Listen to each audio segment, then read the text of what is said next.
नमस्कार मित्रांनो, शिक्षक पद भरतीबाबत एक प्रसिद्धीपत्रक दिनांक 26 मे 2024 रोजी म्हणजे आजच प्रसिद्ध झालेलं आहे। त्या प्रसिद्धीपत्रकात काय काय बातम्या दिलेल्या आहेत ते पाहूया आपण। एकूण 6 मुद्दे आहेत। पहिला मुद्दा आहे लोकसभा निवडणुकीच्या आदर्श आचारसंहितेमधून माननीय भारत निवडणूक आयोगाकडून शिक्षक भरतीसाठी विशेष बाब म्हणून सूट मिळवण्यात आली होती व त्याप्रमाणे भरती प्रक्रिया मतदानाच्या दिनांकानंतर पूर्ववत करण्यात आलेली होती। बरोबर आहे। पॉईंट नंबर 2,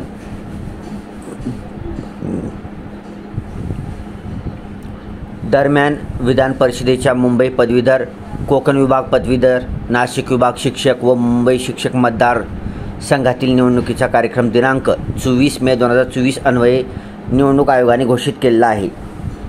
दिनांक 24/5/2024 पासूनच या क्षेत्रासाठीची आदर्श आचारसंहिता लागू झाली आहे, असे आयोगाच्या प्रेस नोटमध्येच स्पष्ट नमूद करण्यात आलेले आहे। पॉईंट नंबर 3, समांतर आरक्षणाच्या शिल्लक जागा रूपांतरित करून भरण्याबाबत प्रस्ताव शासनाकडे यापूर्वी सादर करण्यात आलेला आहे, त्यावर शासन स्तरावर कार्यवाही सुरू आहे। पॉईंट नंबर 4, समांतर आरक्षणाच्या शिल्लक जागा रूपांतरित करून भरण्याच्या प्रस्तावात शासन मान्यता झाल्यानंतर तसेच विधान परिषदेच्या आदर्श आचारसंहितेमधून वरील नमूदप्रमाणे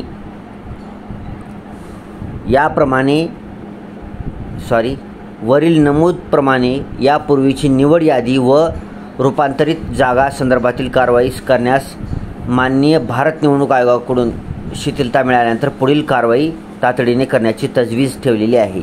मागील वेळेप्रमाणे यावेळी देखील शिथिलता मिळविण्याची पूर्ण प्रयत्न करण्यात येत आहे।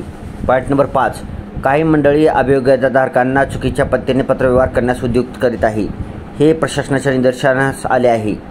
भरती प्रक्रियेसाठी प्रशासकीय पातळीवरून सर्वंकष प्रयत्न केले जात असताना अशा प्रकारे अभियोग्यताधारकांची दिशाभूल करणे, चुकीची माहिती पसरवणे व आक्षेपार्ह पद्धतीने पत्रव्यवहार करण्यास उद्युक्त करणे ही गंभीर बाब आहे। ज्यावेळी महत्त्वाच्या घटना घडतील त्यावेळी बुलेटिनद्वारे माहिती दिली जाईल। तर अशा प्रकारे मित्रांनो, आज दिनांक 26 मे 2024 रोजी शिक्षक पदभरतीबाबतचे प्रसिद्धीपत्रक आपण पाहिलेले आहे। ह्याच्यामध्ये जी पदवीधर मतदारसंघ आहे, तसेच कोकण विभाग पदवीधर, नाशिक विभाग शिक्षक व मुंबई शिक्षक मतदारसंघ,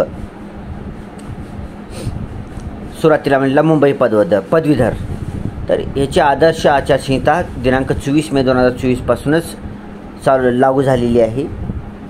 त्याच्यामध्ये सूट मिळावी म्हणून कार्यवाही चालू आहे आपल्या शिक्षण विभागाकडून। त्याच्याविषयी काही नवीन अपडेट आली तर आपल्याला mahateacherrecruitment.org या शिक्षक पदभरतीबाबतच्या ऑफिशियल वेबसाईटवर न्यूज बुलेटिनमध्ये मिळून जाईल। तसेच आपणही आपल्या चॅनलवर व्हिडिओ बनवून तुम्हाला माहिती देण्याचा प्रयत्न करू। व्हिडिओ चांगला वाटला तर व्हिडिओला लाईक करा, चॅनलला सबस्क्राईब करा आणि हा व्हिडिओ आपले जे मित्रमैत्रीण नातेवाईक आहेत ज्यांना शिक्षक बनण्याची तयारी चालू आहे त्यांच्यापर्यंत शेअर करा। Thanks for watching.